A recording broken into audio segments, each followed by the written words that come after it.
आरव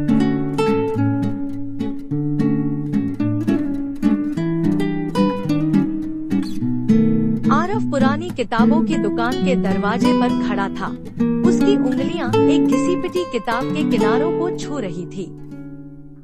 पुराने पन्नों की खुशबू हवा में घुली हुई थी। जब उसने पहली बार उसकी आवाज सुनी, नरम, जिज्ञासु और जीवन से भरी हुई। तुम्हें भी पुरानी किताबें पसंद हैं? उसने पूछा। New line. आरव ने पलटकर देखा। एक लड़की जिसकी गहरी भूरी आंखें और हल्की मुस्कान उसे जादू सा महसूस करा रही थी।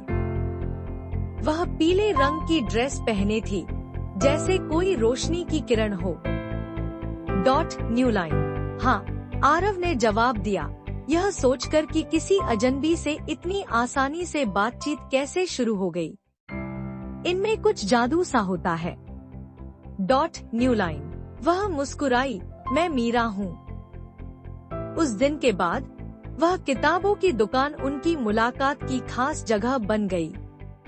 वे कहानियों, सपनों और जिंदगी के बारे में बातें करते। दिन महीनों में बदले और उनकी दोस्ती प्यार में बदल गई। लेकिन प्यार हमेशा आसान नहीं होता। एक शाम जब वे नदी के किनारे बैठे थे, मीरा थोड़ी असमंजस में दिखी। आरव, मुझे तुमसे कुछ कहना है, उसने धीरे से कहा। New line. आरव ने उसकी आंखों में झांका, जैसे किसी अनहोनी का एहसास हो।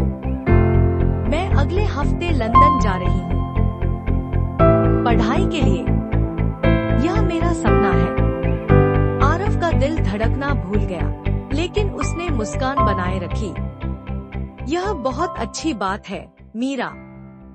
तुम्हें जाना चाहिए।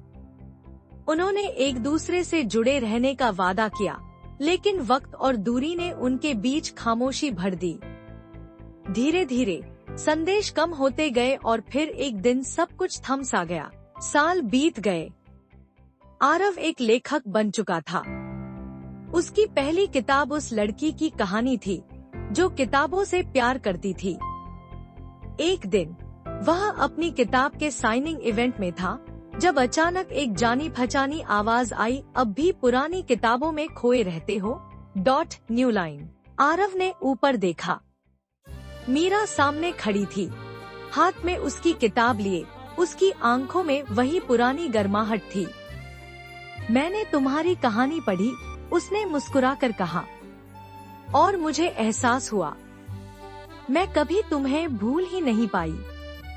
आरव की आंखों में चमक आ गई। उसने भी कभी उसे नहीं भुलाया था। New line. कुछ प्रेम कहानियां खत्म नहीं होती, वे बस ठहर जाती हैं, सही समय पर फिर से शुरू होने के लिए।